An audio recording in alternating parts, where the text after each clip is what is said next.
Hello everyone, I'm Daz and welcome to American Civil War and UK history, and this is the Battle of Great Torrington almost live. And last year we did a series of videos telling the story of the Battle of Torrington, which happened on Monday 1646, but we couldn't finish it because the Black Horse was closed. But the Black Horse is now open, and Alan Mitchell is going to tell you everything you need to know about the Black Horse. Okay, so this is the Black Horse. This is the headquarters of Sir Ralph Hopton on the night of the Battle of Torrington. The battle had taken place to the east of town. Fairfax's army had pushed down the barricades, were pouring into the town, and the royalists were running away. As I said, if they had been fighting under Richard Grenville, the true commander, they would have probably held ground. They didn't. They started running away.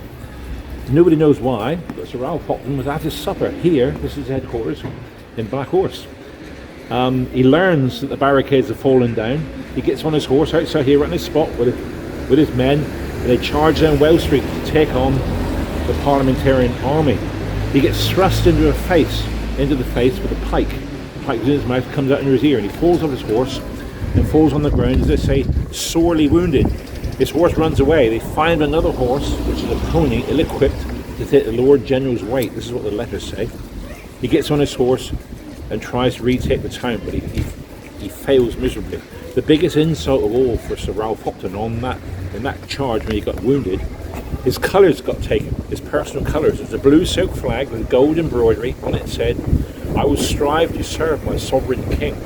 These colours get taken. At the very big insult of your personal colours taken. So Ralph Hopton runs away, down the road down there, down Mill Street, over the bridge to Taddyport where he'd been, and runs away. In the Black Horse, he leaves behind his supper, half-eaten, great portmantles full of plate. Portmantles are big leather bags full of plate. They've been coming through the towns and villages, going to the churches, nicking the gold, the silver, merchants' houses, always plunder. £300 in gold coins. This is no doubt money to pay the troops. And most amusingly of all, his best fur jacket. All gets left behind in the Black Horse.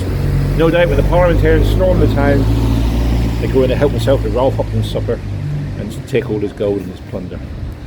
And shall we go in and have a look at the Black Horse as we can go in? Off to you, sir.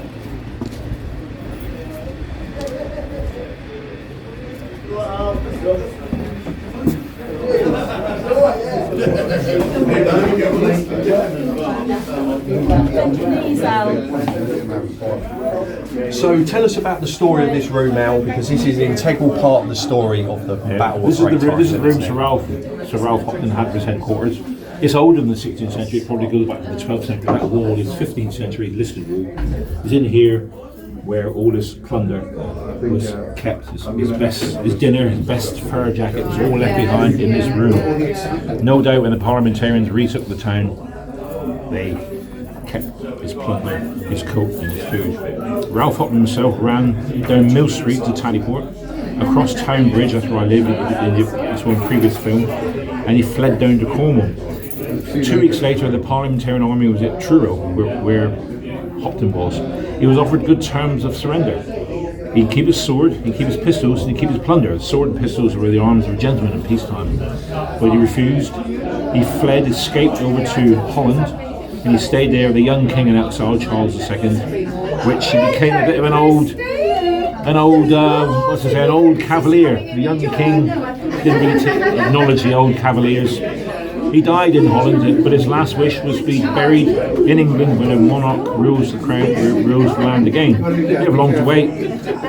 Charles II restored the monarchy, and Ralph Hopton was brought back to Witham Abbey. That's the family seat up in Dorset, and he's buried there to this day.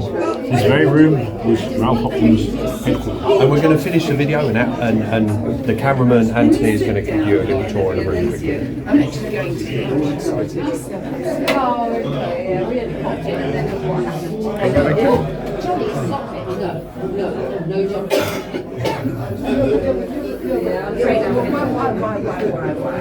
No.